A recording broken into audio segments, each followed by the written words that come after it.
Good day. When wars start between countries, the countries involved, especially the ones that start the war, tend to have outcomes they want to achieve. Usually, as it turns out, and as history has shown us, sometimes those outcomes are not what they end up getting. But one thing we know is that wars do shape history. Wars lead to outcomes that change the scape. Why do I say this? If we remember World War One and World War Two, those two wars helped in creating the global hegemon we know today as United States of America. Because prior to that, Europe was the leading place of innovation and growth and finance and everything. But in fighting among themselves and defeating themselves, especially in the World War, America became the number one hegemon of the world. And then by the World War II, the Europeans practically lost the will and the ability to hold and hang on to their empires.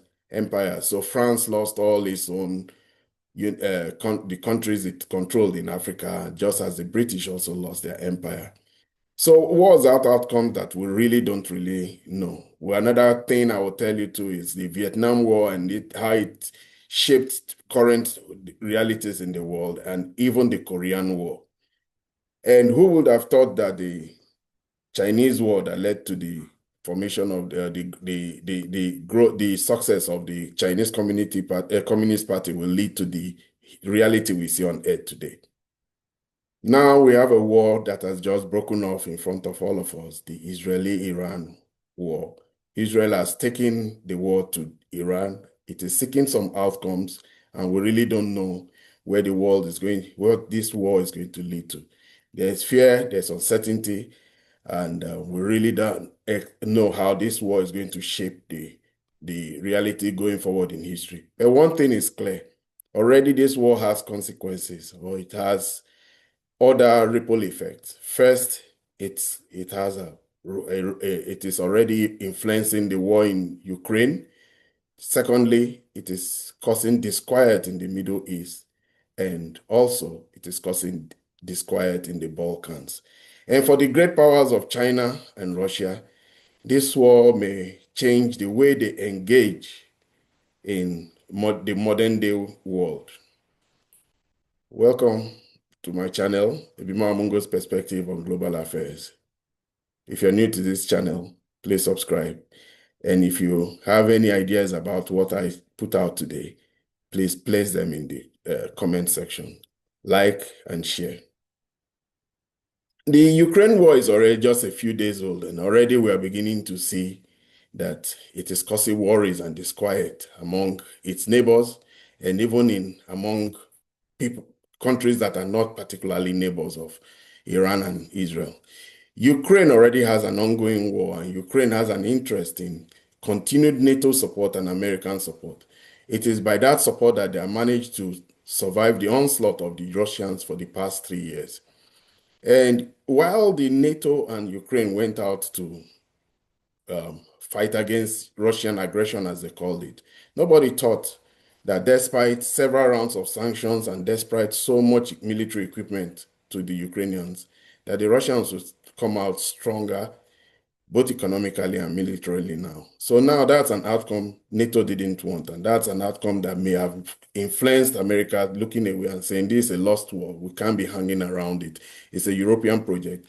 Let the Europeans hang on to it.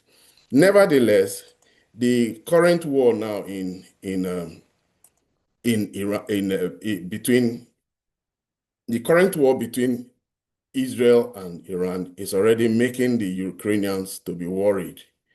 The Ukrainians are highly worried because it simply means that this war may lead to a drop in aid to Ukraine from Europe and, of course, from America.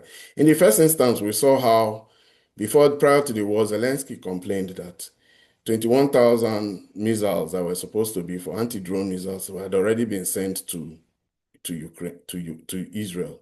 But how much resources does America have? America has already prioritized Israel and its war against Iran in this particular cycle. The Biden administration favored Ukraine. But the Trump administration seems to favor Israel in a campaign against Iran.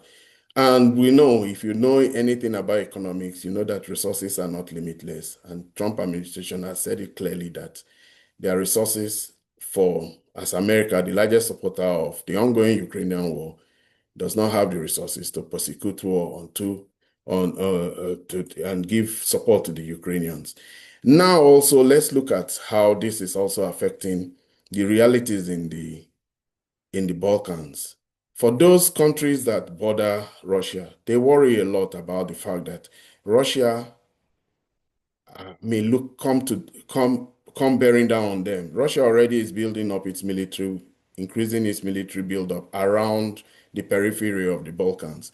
The Balkans have had long history with Russia, and it has been fractious and very acrimonious for several centuries.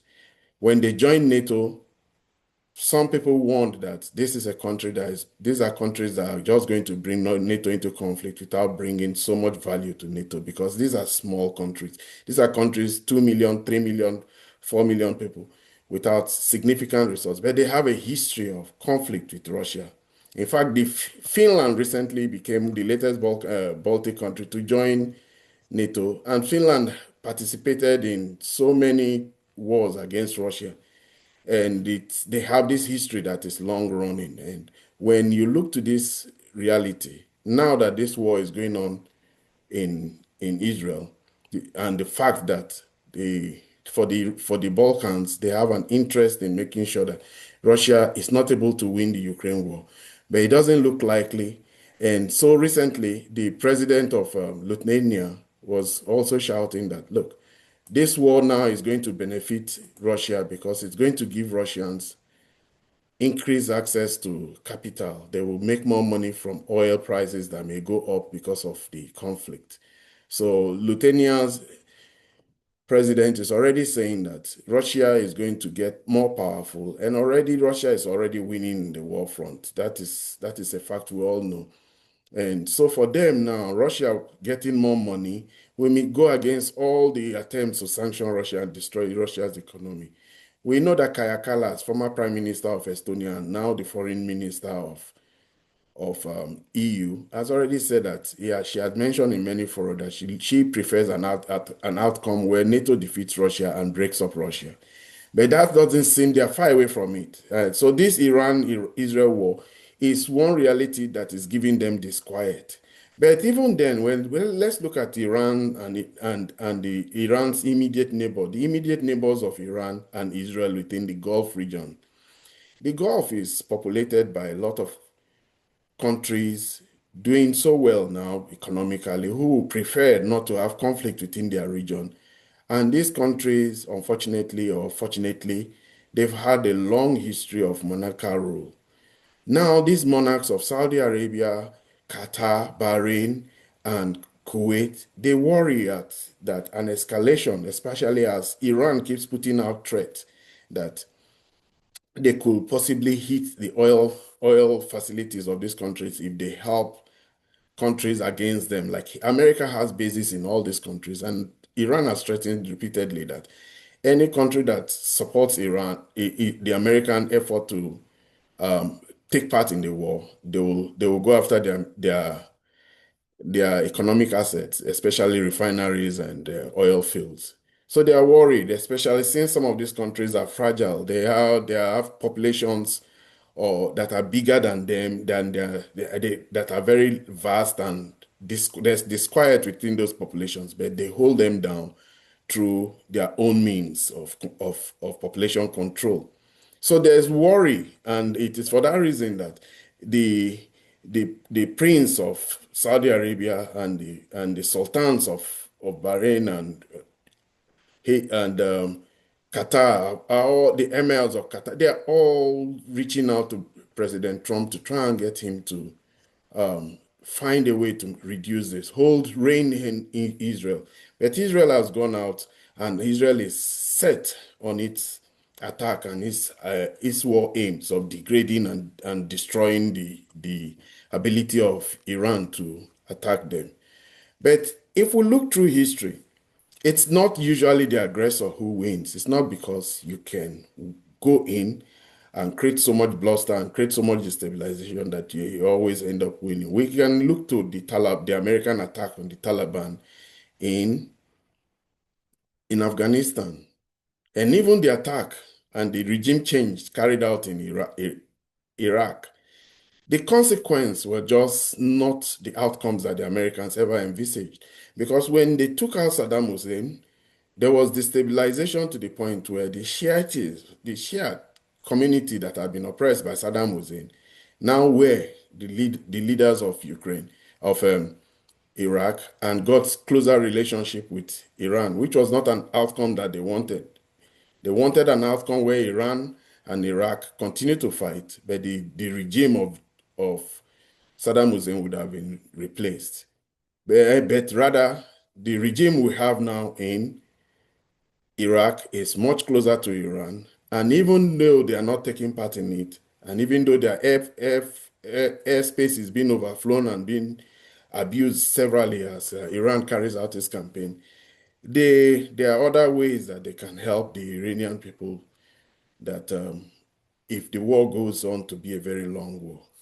So, but let's look at other actors too. China has a big economic interest in Iran. And this economic interest, a lot of people tend to think that because of the hydrocarbon supplies to Iran. But China has become a major player in the Middle East. One of the consequences of America's actions in Iraq is that China has moved in. Iraq distrusts American businesses. They don't give them as much access to the business environment, especially as regards to construction, even the oil services and all those. And it is the Chinese companies that are benefiting, building refineries, building roads, building dams, and building infrastructure for Iraq. So America destroyed Iraq. Now the China is benefiting from Iraq. The same thing too is going on with Iran. China has a lot of business that is doing. It has had interest in getting oil from Iran, but it is not just that it cannot do without Iranian oil. It buys Iranian oil so that it can create a resilience and a robustness of suppliers. So far now, it has over 90% of its hydrocarbon resources coming from Russia. That is enough to take care of its needs, but it also needs other suppliers. So it still buys from Saudi Arabia and it still buys from Iran. But we should also recognize the fact that the Chinese economy is now very electrified. Their need for hydrocarbon is not to drive those big consumers of hydrocarbon like cars and trains and all. It's more to do with other petrochemical products that they get out of oil.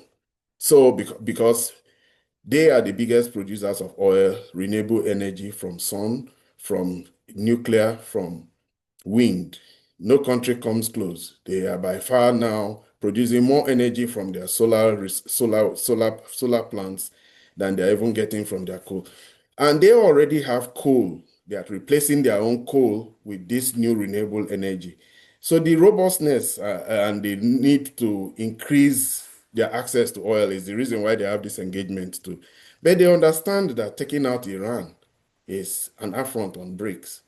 Iran is an important member, though a recent member of BRICS. Iran is also a part of the multipolar world now. They may not be a regional hegemon because nobody ever wanted them to be. The Israelis and the Americans have made sure that never happened. And they may have been, but this is the time now where new alliances may form in Iran's favor.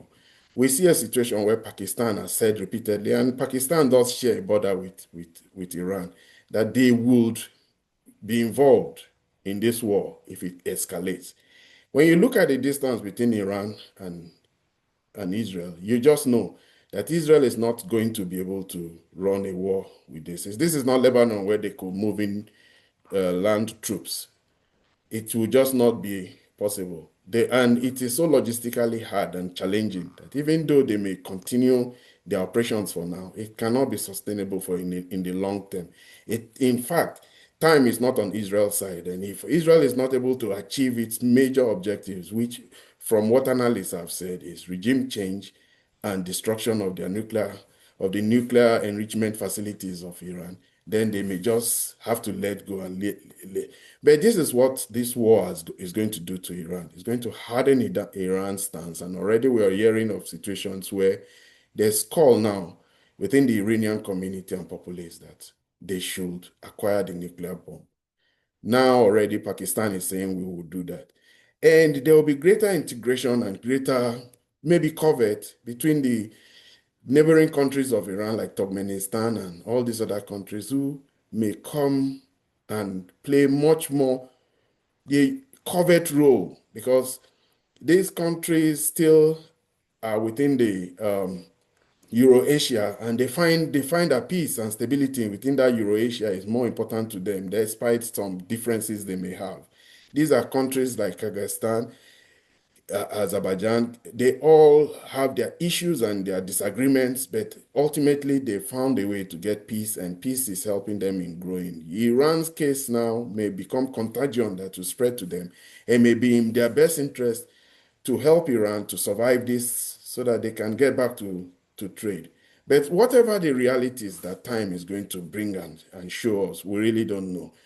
Already the war is causing a strain into Israel in ways they don't even understand. They are being bombed at a rate that has never happened since 1973. Bombs are flying into Israeli cities, and high caliber bombs full with almost 1,000-pound warheads falling on Israeli cities and creating devastation has never been seen. And since that this war is very costly for Israel by way of logistics, it's one now that is making them call to President Donald Trump to come become part of this war. They want to, by every means necessary, drag America into the war. But America is not at this time ready for war. At least that's what Donald Trump is making us believe. We really don't know if he's only putting up a ruse, because now all veil of trust of Donald Trump has been thrown away. He's not someone you can trust again when he says stuff, because he flip-flops and he changes his mind, and even when he takes a position, it's you can't really know anymore if that's a deal you can sleep with. So this is the reality we find now. It is going to be challenging to Israel, and it is definitely going to be challenging to Iran, but it's going to strengthen the resolve of Iran. And we may see a situation where China will start to overtly and covertly support Iran at a higher scale than they have done to Russia. Russia has been able to take care of its own affairs, but in Iran's case, China may show a hand much more stronger, firmer, and harder than we have ever seen. Because already in the United Nations, they've already condemned Israel, and same thing with Russia. So we see a situation where, and don't forget that there's now a train link connecting Russia and I mean China and Iran. Who knows what weapon systems may be going through those train links? And that link is through the eastern part of Iran that is not so accessible to the Israelis, because they have covered the skies of the western part of Iran, and they are bombing the Shibas out of Tehran. But we really don't know how much or how China is going to weigh in. My thinking is that as this war goes on longer, the Iranians will go underground. The Chinese will supply them arms, and we might see the kind of actions that we saw in Vietnam. And it's not going to be an easy place for the Israelis when their planes and their start being shut down, as had happened to Indian planes recently in their engagement with Pakistan. So, like I said, we don't know how history is going to shape up, but there are unintended consequences that we are seeing now. Reviewing it, you see the Ukrainians are worried, the Baltics are worried, the kings of the Middle East are worried, and even the Israelis are now worried, because even though they may have taken the aggression, the response of the Iranians is shocking. And we can see airports and the airspace of Tel Aviv, of Israel, clear. Economic impact is going to be a long one, a sustained one, and a dangerous one. We really don't know where this is going to lead to. But one thing is clear, it will reshape resolve, it will reshape history. Yeah, this is where I end my video for today. If you have any comments as regards to my this video, please share it, put it in the comment section. And if you're new to this channel, subscribe. My name is Ebimo Amongo. I'll see you in my next video. Thank you.